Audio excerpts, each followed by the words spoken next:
Hello guys, welcome to my channel. Guys like, share, comment and subscribe. एक जमाने की बात है। एक छोटे से गांव में चूहा, चुन्नू और बल्ली मनी रहा करते थे। दोनों का गांव के एक ही घर में बसीरा था, मगर एक दूसरे के जानी दुश्मन थे। चुन्नू एक शरारती और चालाक चूहा था, जो हर वक्त मन्नी से बचने के लिए नई नई तरकीबें सोचता रहता था। मन्नी एक तेज और होशियार बल्ली थी, जो हमेशा चुन्नू को पकड़ने की कोशिश में लगी रहती थी। घर के मालिक को अक्सर शिकायत होती कि उनके बावर्ची खाने का खाना चूहा चरा ले जाता है, और वो हमेशा बल्ली से तवक्का करते कि वो चूहे को पकड़कर उनके घर से निकाले। मनी भी यही चाहती है थी, लेकिन चुन्नू की चालाकी के सामने इसकी हर कोशिश नाकाम हो जाती थी। एक दिन मन्नी ने सोचा, अब तो ये चूहा हद से ज्यादा तेज हो गया है। मुझे कोई जबरदस्त तरकीब सोचनी होगी ताकि हम उस चूहे को फांसते हूं, मैं उसे पकड़ सकूं। उसने कई दिन चुन्नू का पीछा किया और उसकी आदत को गौर से देखा।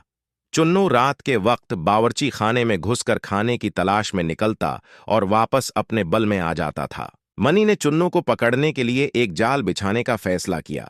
उसने एक चमकदार पैसा उठाकर बावर्ची खाने के दरवाजे के करीब रख दिया, ताकि चुन्नू उसकी तरफ मतवज्जा हो जाए और जाल में फंस जाए। मनी खुद दरवाजे के पीछे छिप गई, ताकि जो नहीं चुन्नू पैसे की तरफ बढ़े वो उस पर झपट सके। रात का वक्त आया, चुन्नू अपने बल से निकला और बावर्ची खाने की तरफ बढ़ा। इसकी नजरें फौरन चमकदार पैसे पर पड़ें। वो हैरान हो गया कि ये क्या चीज है और कैसे यहां आई। चुन्नू बहुत चालाक था। इसने फौरन समझा कि यह शायद कोई जाल हो सकता है, क्योंकि बल्ली की आदतों से वो वाकिफ था। चुन्नू ने एक तरकीब सोची। उसने अपने दोस्तों दूसरे चूहों को बुलाया और सबसे कहा, देखो दोस्तों, यहां एक चमकदार चीज रखी हुई है, लेकिन मुझे लगता है कि यह बल्ली का जाल हो सकता है। हमें होशियारी से उसका सामना करना होगा। सब चूहों ने मिलकर एक मंसूबा बनाया। अगली रात, जब मन्नी दरवाजे के पीछे छिपी हुई थी और चुन्नू को पकड़ने का इंतजार कर रही थी, चुन्नू और उसके दोस्त आए। चुन्नू ने अपने दोस्तों के साथ मिलकर जाल के करीब आकर उसे तोड़ दिया और चमकदार पैसा भी उठा लिया। मनी हैरान रह गई कि उसका जाल कैसे नाकाम हो गया। अब चुन्नू और उसके दोस्त बल्ली से बेखौफ हो गए थे और मजीद चालाकी से बावर्ची खाने में घुसने लगे। मनी बहुत परेशान हो गई थी कि वो चुन्नू को कैसे पकड़े। एक दिन चुन्नू की चालाकी की वजह से वो ज्यादा खुद एतमादी का शिकार हो गया और बल्ली को मामूली समझने लगा। उसने सोचा कि मनी अब उसे कभी नहीं पकड़ सकती। चुन्नू ने बगैर सोचे समझे दिन के वक्त बावर्ची खाने में घुसने का इरादा किया। जब वो बावर्ची खाने में दाखिल हुआ तो मनी पहले से वहां छुपी हुई थी। उसने फौरन चुन्नू पर झपट कर उसे पकड़ लिया। चुन्नू बहुत डर गया और उसने मनी से कहा, मनी बहन, मुझे छोड़ दो। मैं वादा करता हूं कि दोबारा कभी खाना नहीं चोरी करूंगा और तुमसे हमेशा दूर रहूंगा।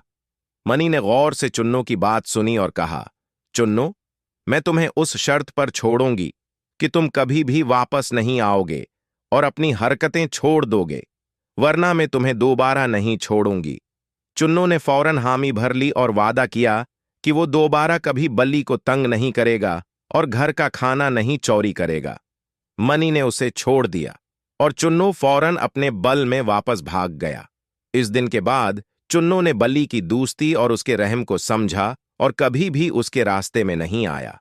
दोनों ने अपनी अपनी जगह रहना सीख लिया और कभी दोबारा झगड़ा नहीं किया। इस कहानी से यह सबक मिलता है कि अक्ल और चालाकी कभी कभार फायदा देती है, लेकिन हद से ज्यादा खुद एतमादी नुकसान का बायस बन सकती है। साथ ही रहम और माफी दूसरों के दिल जीतने का बेहतरीन तरीका है। Thanks for watching. Guys like, share, comment, and subscribe.